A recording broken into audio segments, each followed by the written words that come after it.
તો જે સ્ત્રી આ 15 વસ્તુ બીજાને આપે છે તેનો પતિ કંગાળ થઈ જાય છે. વાસ્તુશાસ્ત્ર અનુસાર કેટલીક વસ્તુઓનો ઉપયોગ ક્યારે બીજા પાસેથી માંગીને ન કરવો જોઈએ. આજે અમે તમને એવી કેટલીક વસ્તુઓ વિશે જણાવીશું જે કોઈની પાસેથી ન લેવી જોઈએ અને ન કોઈને આપવી જોઈએ. એ જાણીએ તે પહેલાં આ વિડીયોને લાઈક કરજો, ચેનલને સબસ્ક્રાઈબ કરજો અને કોમેન્ટ બોક્સમાં જય મા લક્ષ્મી જરૂરથી લખજો. નંબર 1 છે ઘરેણાં. વાસ્તુશાસ્ત્ર અનુસાર ક્યારેય પોતાની પત્ની, બહેન અથવા તો માતાના ઘરેણાં કે કપડાં કોઈને ઉધાર ન આપવા જોઈએ. આમ કરવાથી ઘરેણાંની સાથે સુખ અને સમૃદ્ધિ, ધન અને ઐશ્વર્ય પણ દૂર થાય છે અને ભાગ્ય પર વિપરીત અસર પડે છે. નંબર 2 બૂટ અને ચંપલ. ક્યારેય કોઈ બીજાના બૂટ અને ચંપલ માંગીને પહેરશો નહીં. એવું માનવામાં આવે છે કે પગમાં શનિ વાસ કરે છે અને તેને ઉછીના લીધા પછી કોઈ બીજાના ચંપલ પહેરવાથી શનિનો પ્રકોપ થઈ શકે છે. નંબર 3 સાવરણી. વાસ્તુશાસ્ત્ર અનુસાર સાવરણીમાં દેવી લક્ષ્મીનો વાસ હોય છે. સાવરણી ઘરમાંથી ગરીબી દૂર કરવાની સાથે સાથે સુખ, શાંતિ અને સમૃદ્ધિ પણ લાવે છે. તેથી સાવરણી કોઈને ન આપવી જોઈએ, કારણ કે સાવરણીની સાથે દેવી લક્ષ્મી તે વ્યક્તિના ઘરે ચાલ્યા જશે. નંબર 4 ચોખા. વાસ્તવમાં ગરીબોને ચોખા આપવાનું સારું માનવામાં આવે છે. તે બ્રાહ્મણો અને દરિદ્ર નારાયણના ભોજન માટે મંદિરમાં દાન કરવામાં આવે છે. પરંતુ ઘરમાં રાખેલા ચોખા ઉધાર આપવા અથવા તો કોઈ વિશેષ હેતુ વિના કોઈને આપવા તે શુભ નથી. વાસ્તવમાં ચોખા શુક્ર ગ્રહ સાથે સંબંધિત માનવામાં આવે છે. જ્યોતિષશાસ્ત્રમાં શુક્રને ઐશ્વર્ય અને ભૌતિક સુખનો કારક માનવામાં આવે છે. ઘરમાં ચોખા ખાલી થઈ જવાથી અથવા તો પડોશીને ઉધાર આપવાથી શુક્ર દોષ થાય છે.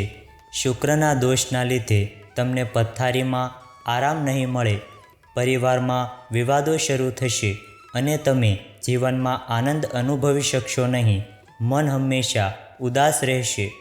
તેથી ઘરમાં ચોખા ખાલી થાય તે પહેલાં તેને મંગાવી લ્યો અને કોઈને ઉધાર ન આપો. જો તમારે દાન કરવું હોય તો પહેલાં ઘરમાં ભગવાનને અર્પણ કરો અને પછી કોઈ જરૂરિયાતમંદ વ્યક્તિને દાન કરો. એકવાર ભગવાનને અર્પણ થઈ જાય તે પ્રસાદ બની જાય છે જે કોઈ પણ વ્યક્તિને આપી શકાય છે. નંબર 5 છે ઘડિયાળ. વાસ્તુ અનુસાર ઘડિયાળનો સંબંધ સારા કે ખરાબ ભાગ્ય સાથે હોય છે. એટલા માટે આ કોઈને ન આપવું જોઈએ, કારણ કે આમ કરવાથી તમારું સૌભાગ્ય આ વ્યક્તિ પાસે જઈ શકે છે. આવી સ્થિતિમાં તમારા જીવન પર વિપરીત અસર પડી શકે છે. નંબર 6 હળદર. જ્યોતિષશાસ્ત્ર અનુસાર હળદરનો સંબંધ ગુરુ સાથે છે. હળદરનું દાન કરવાથી ગુરુનો દોષ લાગે છે. જ્યોતિષશાસ્ત્રમાં ગુરુને સૌથી શુભ ફળ આપનાર માનવામાં આવે છે. આના દ્વારા વ્યક્તિને ધન, જ્ઞાન, માન અને કીર્તિ મળે છે. જો બૃહસ્પતિ દોષિત હોય તો ઘરમાં ધનની અછત રહેશે અને માન સન્માનમાં ઘટાડો થશે. આવી સ્થિતિમાં રસોડામાં રાખેલી હળદર ક્યારેય કોઈને ઉધારમાં કે દાનમાં ન આપો. નંબર 7 લગ્નની વસ્તુ. એવું કહેવાય છે કે જ્યારે પણ પરિણીત મહિલાના લગ્ન થાય ત્યારે લગ્ન સમયે મહિલાઓ સૌથી પહેલાં તેના પતિના હાથમાંથી સિંદૂર લગાવે છે. તેઓએ પોતાનું સિંદૂર ક્યારેય કોઈને ન આપવું જોઈએ, એટલે કે તે જે ડબ્બીમાંથી સિંદૂર લગાવે છે તેમાંથી બીજા કોઈને સિંદૂર લગાવવાની મંજૂરી આપવી જોઈએ નહીં. ભગવાનને સિંદૂર કે નવી ડબ્બી ચડાવવામાં કોઈ વાંધો નથી. આ સિવાય એવું પણ માનવામાં આવે છે કે મહિલાઓએ કોઈની સામે સિંદૂર ન લગાવવું જોઈએ. સ્ત્રીઓએ તેમની કાજલ કોઈની સાથે શેર કરવી જોઈએ નહીં, પછી ભલે તે તમારા પરિવારનો સભ્ય હોય. એવું માનવામાં આવે છે કે આવું કરવાથી પતિનો પ્રેમ ઓછો થવા લાગે છે, બંને વચ્ચે ઝઘડા અને મતભેદની સ્થિતિ સર્જાય છે સિંદૂરની જેમ બિંદી પણ સ્ત્રીઓનું લગ્નનું પ્રતીક છે. એવું માનવામાં આવે છે કે તેને ક્યારેય કોઈના માથા પરથી હટાવીને પોતાના કપાળ પર શણગારવું જોઈએ નહીં. નંબર 8 છે સોય. આ નાની વસ્તુ મોટા ઘાનું કારણ બની શકે છે. મફતની સોયના ઉપયોગથી જીવનમાં નકારાત્મકતા વધે છે અને પ્રેમ સંબંધોમાં વિવાદો થાય છે. વૈવાહિક સંબંધોમાં અણબનાવ લાવવા ઉપરાંત તે આર્થિક નુકસાન પણ કરી શકે છે. એટલા માટે ક્યારેય ઉધાર લઈને સોયનો ઉપયોગ ન કરો. નંબર 9 છે મીઠું. પડોશીઓને મીઠું અને ખાંડની સૌથી વધુ જરૂર હોય છે, પરંતુ રસોડામાં રાખેલ મીઠું કોઈને પણ દાન ન કરવું જોઈએ. રસોડામાં ઉપયોગ માટે રાખવામાં આવેલ મીઠું ન આપવું જોઈએ. તેનું કારણ એ છે કે જ્યોતિષમાં મીઠાને રાહુ સાથે સંબંધિત માનવામાં આવે છે. જો ઘરમાં મીઠું ન હોય તો રાહુની અસર થવા લાગે છે. રાહુના પ્રભાવથી તમારી બુદ્ધિ બગડવા લાગશે. તમારા મનમાં ખોટા વિચારો આવવા લાગશે. જુગાર, સટ્ટાબાજીના વિચારો તમારા મનમાં આવવા લાગશે. તેથી રાહુને શાંત રાખવા માટે પ્રયત્ન કરો કે ઘરમાં ક્યારેય મીઠું ખાલી ન થાય અને તેને કોઈને ઉધારમાં ન આપો. નંબર 10 છે રૂમાલ. વાસ્તુ અનુસાર રૂમાલનો ઉપયોગ ન તો કોઈની પાસે માંગીને અને ન તો કોઈને ભેટ તરીકે આપવો જોઈએ. આનાથી તેમની વચ્ચે મતભેદ વધે છે, સંબંધો બગડે છે. એટલા માટે ન તો કોઈની પાસે રૂમાલ માંગો અને ન કોઈને તમારો રૂમાલ આપો. નંબર 11 સરસવનું તેલ.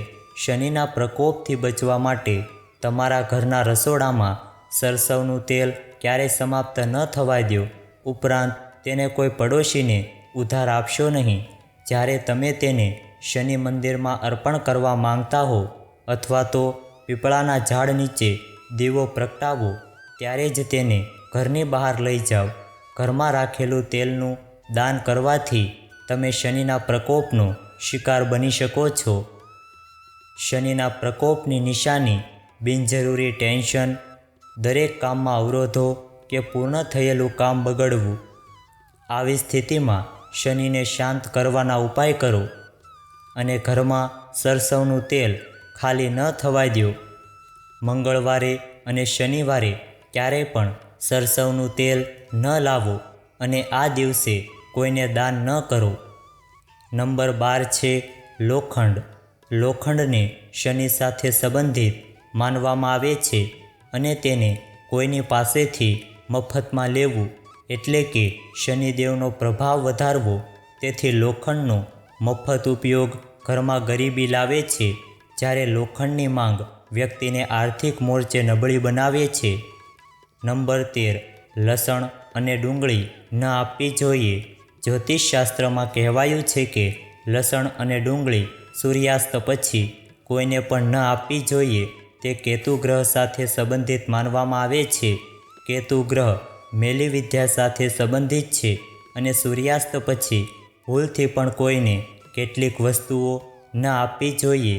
આવું કરવાથી તમારે દેવી લક્ષ્મીની નારાજગીનો સામનો કરવો પડી શકે છે. નંબર 14 સાંજના સમયે પૈસા ઉધાર ન આપો. જો તમારી પાસે ક્ષમતા હોય તો કોઈની મદદ કરવામાં કોઈ વાંધો નથી, પરંતુ જ્યોતિષનું માનવું છે કે સૂર્યાસ્ત પછી કોઈને પણ પૈસા ન આપવા જોઈએ. પૈસાનો સીધો સંબંધ દેવી લક્ષ્મી સાથે છે અને સૂર્યાસ્ત પછી પૈસા આપવાથી ઘરમાં બરકત બંધ થઈ શકે છે. નંબર 15 રસોડાની વસ્તુઓ. ઘરના રસોડામાં રાખવામાં આવેલી વસ્તુનો સીધો સંબંધ ભાગ્ય સાથે હોય છે. આવી સ્થિતિમાં રસોડામાં રાખેલી કેટલીક ખાસ વસ્તુઓ બીજાને આપવાનું ટાળવું જોઈએ. આમાં તવો, ચીપિયો અને વેલણ વગેરે છે. આ વસ્તુઓ બીજાને આપવાથી અન્નપૂર્ણા નારાજ થાય છે. આ સાથે માતા લક્ષ્મી પણ ઘરની બહાર નીકળી જાય છે. તેથી રોટલી બનાવવા માટે વપરાતી વસ્તુઓ કોઈની સાથે શેર ન કરવાનો પ્રયાસ કરો. જો આ વિડીયો તમને પસંદ આવ્યો હોય તો વિડીયોને લાઈક કરજો, ચેનલને સબસ્ક્રાઈબ કરજો અને બાજુમાં આપેલા બેલ આઇકનને પ્રેસ કરીને ઓલ ઉપર સિલેક્ટ કરી લેજો, જેથી તમને વિડીયોની નોટિફિકેશન સૌથી પહેલાં મળતી રહે. અને કોમેન્ટ બોક્સમાં જય માતાજી જરૂરથી લખજો. વિડીયોને છેલ્લે સુધી જોવા બદલ આપનો ખૂબ ખૂબ આભાર.